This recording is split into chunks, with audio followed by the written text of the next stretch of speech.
दिमाग खोल लिया। वेलकम बैक टू दिमाग का सफ़र। मेरा नाम तरुण वर्मा है और ये है zero to hero in chemistry series. आज है इस सीरीज़ का लेक्चर नंबर 2। अगर आपने लेक्चर नंबर 1 नहीं देखा है तो उसको ज़रूर जाके देखिए। उस वीडियो का लिंक मैंने कमेंट बॉक्स में पिन कर दिया है। और ये किन किन बच्चों के लिए हेल्पफुल होगा? 9th, 10th, 11th, 12th और जो बच्चे डिप्लोमा कर रहे हैं उनके लिए। और ये जो मेरे नोट्स हैं वो मेरे टेलीग्राम चैनल पे मिल जाएंगे। मेरे टेलीग्राम चैनल पे मिलेंगे ये सारे नोट्स, और उस चैनल का लिंक मैंने डिस्क्रिप्शन बॉक्स में दे दिया है, तो उसको जल्दी से जाके आप ज्वाइन कर लीजिए। तो चलिए आज का लेक्चर हम शुरू करते हैं। पहला आज का टॉपिक है स्टेट्स ऑफ मैटर, यानी मैटर हम ऑलरेडी कवर कर चुके हैं। अब मैटर के देखने हैं कि कितने डिफरेंट फिजिकल फॉर्म्स होते हैं, तो उसी को हम लोग कहते हैं स्टेट्स ऑफ मैटर। 3 फॉर्म्स हैं, सॉलिड, लिक्विड और गैस। इन तीनों स्टेट्स ऑफ मैटर को हम लोग किस बेसिस पे डिफरेंशिएट किए हैं? एक है हम लोग का ये इंटरमॉलिक्यूलर फोर्स ऑफ अट्रैक्शन और एक है हम लोग का इंटरमॉलिक्यूलर स्पेस। सबसे पहले हम समझते हैं इंटरमॉलिक्यूलर फोर्स ऑफ अट्रैक्शन क्या होता है और इंटरमॉलिक्यूलर स्पेस क्या होता है। इंटरमॉलिक्यूलर का मतलब होता है 2 मॉलिक्यूल्स के बीच में। फोर्स ऑफ अट्रैक्शन यानी एक ऐसा फोर्स है जो 2 चीजों को जोड़ के रखता हो। यानी इंटरमॉलिक्यूलर फोर्स ऑफ अट्रैक्शन का मतलब क्या हुआ? ऐसा फोर्स ऑफ अट्रैक्शन जो 2 मॉलिक्यूल्स के बीच में लग रहा है। और इंटरमॉलिक्यूलर स्पेस का मतलब क्या हुआ? जो खाली जगह जो 2 मॉलिक्यूल्स के बीच में है। अब सॉलिड पे आते हैं। सॉलिड का जो शेप होता है वो फिक्स होता है और वॉल्यूम भी क्या होता है? फिक्स होता है।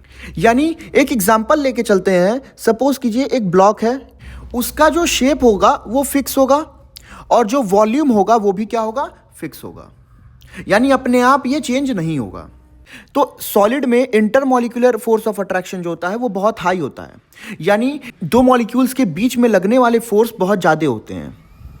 और इंटरमॉलिक्यूलर स्पेस क्या होता है? बहुत कम होता है। जैसे ये देखिए, ये एक मॉलिक्यूल है, ये एक मॉलिक्यूल है, ऐसे ये सारे मॉलिक्यूल्स हैं। यहां पे देखिए ये मॉलिक्यूल जुड़ा हुआ है इससे, ये दोनों जुड़े हुए हैं, ये दोनों जुड़े हुए हैं, ये दोनों जुड़े हुए हैं, ऐसे ये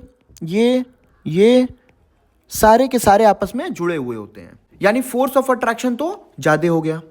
अब इनके बीच में जो स्पेस है, जैसे ये वाला जो स्पेस है, ये क्या कहलाता है? Intermolecular space. तो यहाँ पे बहुत कम देखने को मिल रहा है इंटरमॉलिक्यूलर स्पेस। तो वही चीज यहाँ पे है। इंटरमॉलिक्यूलर फोर्स ऑफ अट्रैक्शन यहाँ पे क्या होता है? बहुत हाई होता है। और इंटरमॉलिक्यूलर स्पेस जो होता है वो क्या होता है? बहुत कम होता है। अब हम लोग आएंगे लिक्विड पे। लिक्विड का वॉल्यूम तो फिक्स होता है, लेकिन उसका शेप फिक्स नहीं होता है। ये कैसे समझ सकते हैं? ये वाला 1 लीटर का कंटेनर है और इसमें हम क्या भर दिए हैं? पानी भर दिए हैं। अगर हम इसको डिफरेंट शेप के कंटेनर में डाल दें और उसका भी वॉल्यूम सेम है, पहले वाले का भी वॉल्यूम 1 लीटर कंटेनर का था, अभी भी इसका 1 लीटर है, तो क्या पानी अपना शेप चेंज नहीं कर लेगा? ये अब कंटेनर के हिसाब से अपना शेप ले लेगा। तो वॉल्यूम तो इसका फिक्स होता है, लेकिन इसका जो शेप होता है वो फिक्स नहीं होता है। ये क्या करता है? Takes shape of container. अब इनमें देखा जाए इंटरमॉलिक्यूलर फोर्स ऑफ अट्रैक्शन तो सॉलिड से कम होता है, सॉलिड से कम होता है, और इंटरमॉलिक्यूलर स्पेस देखा जाए तो सॉलिड से ज़्यादा होता है। यानी मॉलिक्यूल्स दूरी दूरी पे पाए जाएंगे। गैस पे आएंगे तो गैस का देखिए क्या होता है? ना ही फिक्स शेप होता है, ना ही फिक्स वॉल्यूम होता है। अगर 1 लीटर का अगर एक हम कंटेनर लिए हैं जिसमें गैस मॉलिक्यूल्स भरे हुए हैं, ठीक है, अगर गैस के मॉलिक्यूल्स को हम 5 लीटर के कंटेनर में अगर ट्रांसफर कर दें तो ये क्या पूरा का पूरा 5 लीटर ऑक्यूपाई कर लेंगे? यानी इनका ना ही वॉल्यूम फिक्स होता है, ना ही शेप फिक्स होता है। तो इंटरमॉलिक्यूलर फोर्स ऑफ अट्रैक्शन क्या होता है? बहुत बहुत कम होता है। इसीलिए ये क्या कर सकते हैं? फैल सकते हैं, बहुत दूर दूर जा सकते हैं। इंटरमॉलिक्यूलर स्पेस जो होगा वो क्या होगा? हाई होगा। अब हम लोग पढ़ते हैं फिजिकल और केमिकल प्रॉपर्टी, ठीक है।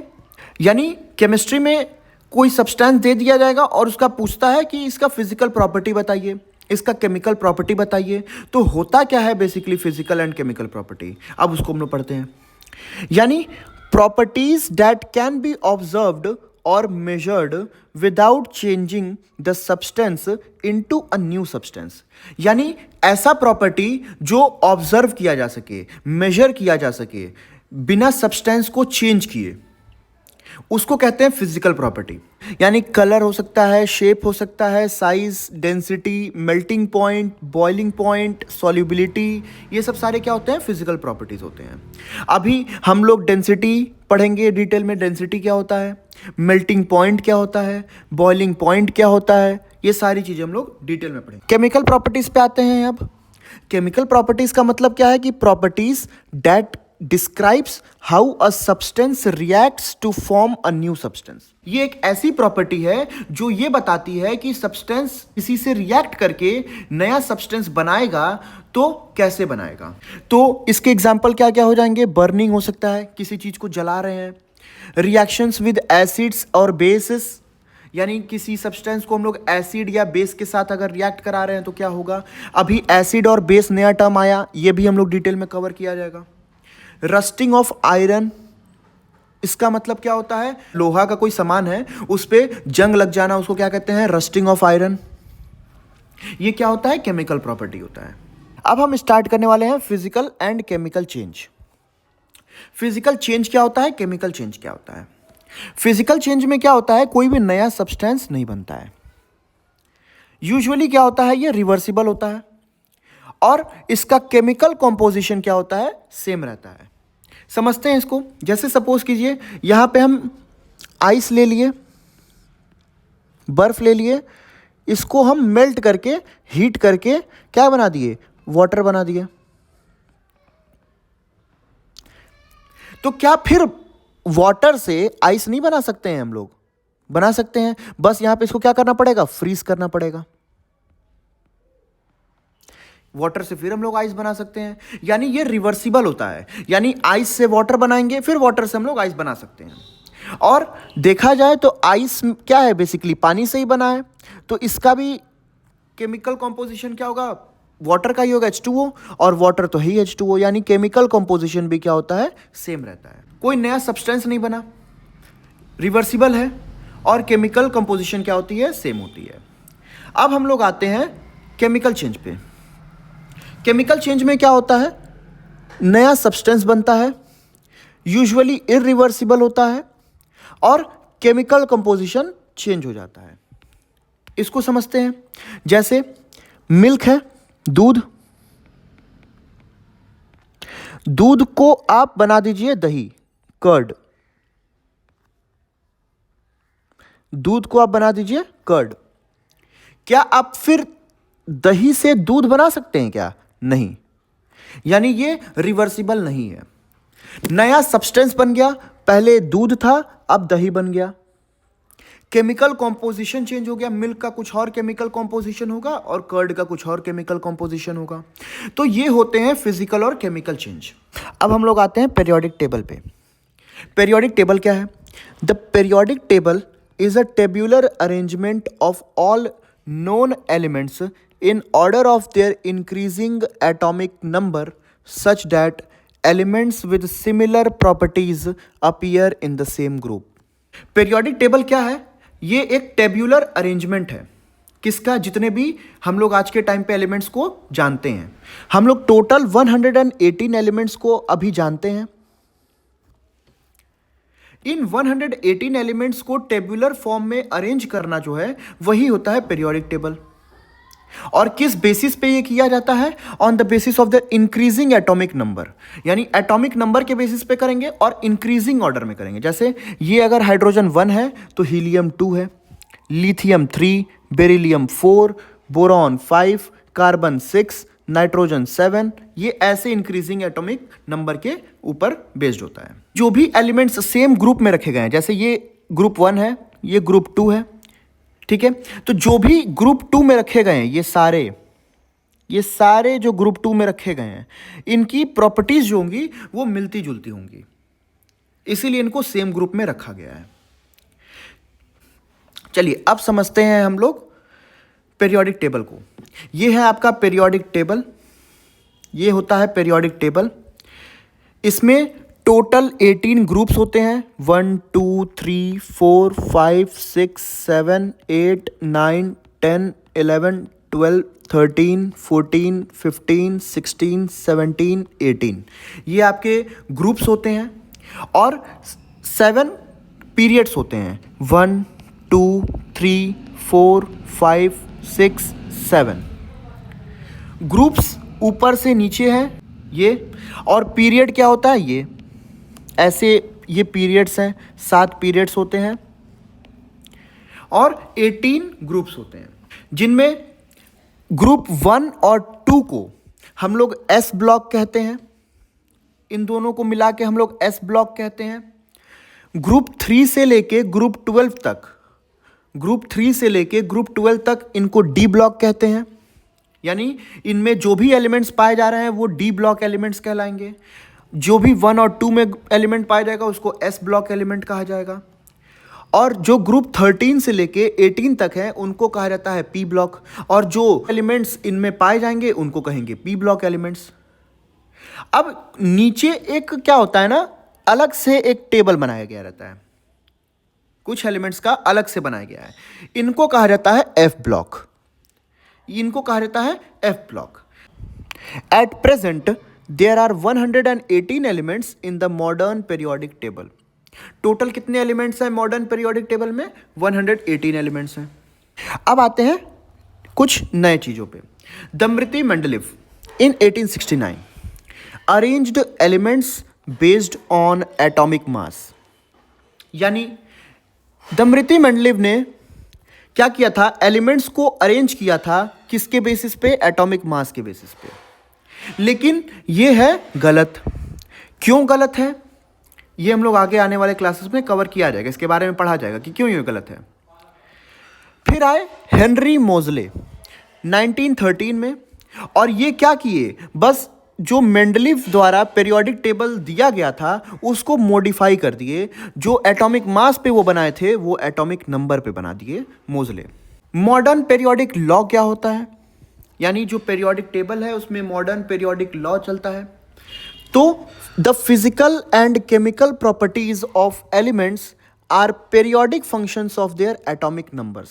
यानी ये क्या बोलता है लॉ, कि जो भी एलिमेंट का फिजिकल और केमिकल प्रॉपर्टी होगा वो पीरियोडिक फंक्शन होगा, यानी रिपीटेड फंक्शन होगा किसका, एटॉमिक नंबर्स का। ठीक है, अब समझते हैं जो ग्रुप 1 था उनको कहते हैं एल्कली मेटल्स। ग्रुप 2 एलिमेंट्स को कहा जाता है एल्कलाइन अर्थ मेटल्स। ग्रुप 13 को कहा जाता है boron family. Group 14 carbon family. Group 15 nitrogen family. Group 16 oxygen family. Group 17 halogens और ग्रुप 18 नोबल गैसेस।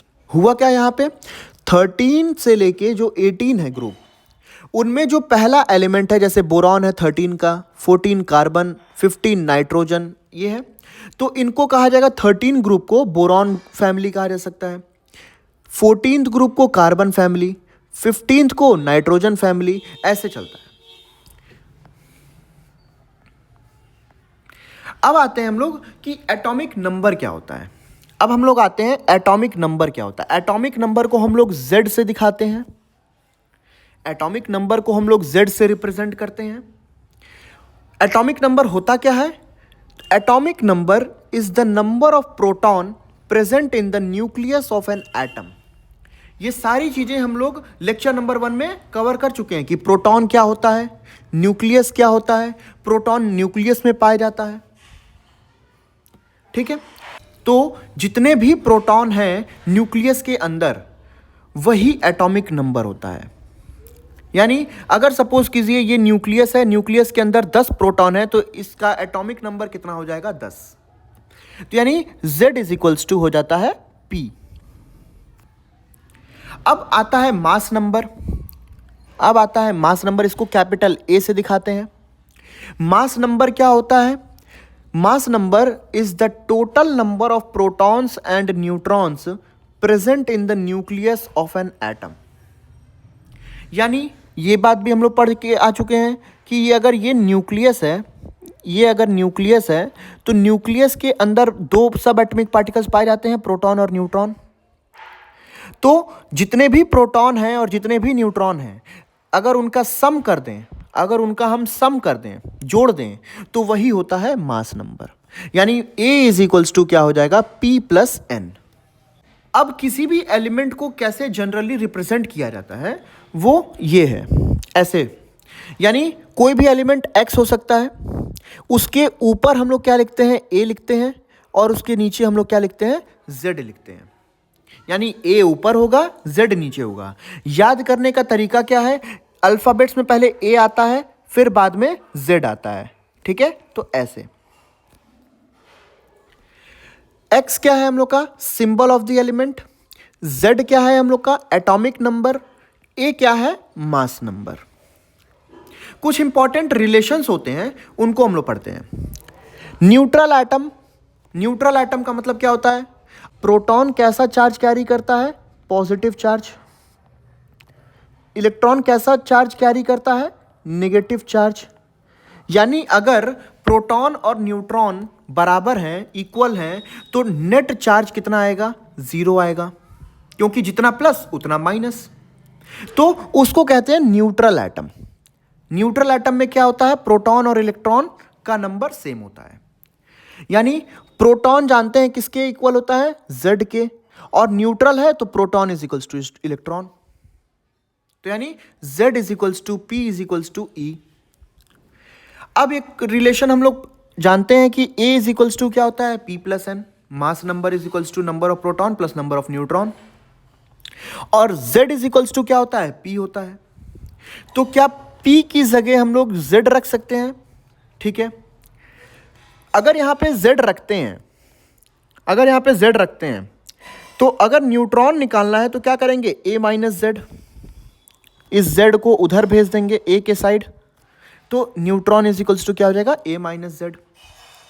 अगर चार्ज्ड एटम है, यानी एटम के ऊपर कोई चार्ज है, प्लस चार्ज है, माइनस चार्ज है, इसका मतलब कि प्रोटॉन और इलेक्ट्रॉन बैलेंस नहीं है, तो proton is not equals to electron. चलिए आज के लिए इतना ही रखते हैं, थैंक यू। अगर आपको वीडियो हेल्पफुल लगा हो तो लाइक कीजिएगा, अपने उन दोस्तों के साथ जरूर शेयर कीजिएगा जो केमिस्ट्री से डरते हैं, और सब्सक्राइब कीजिएगा।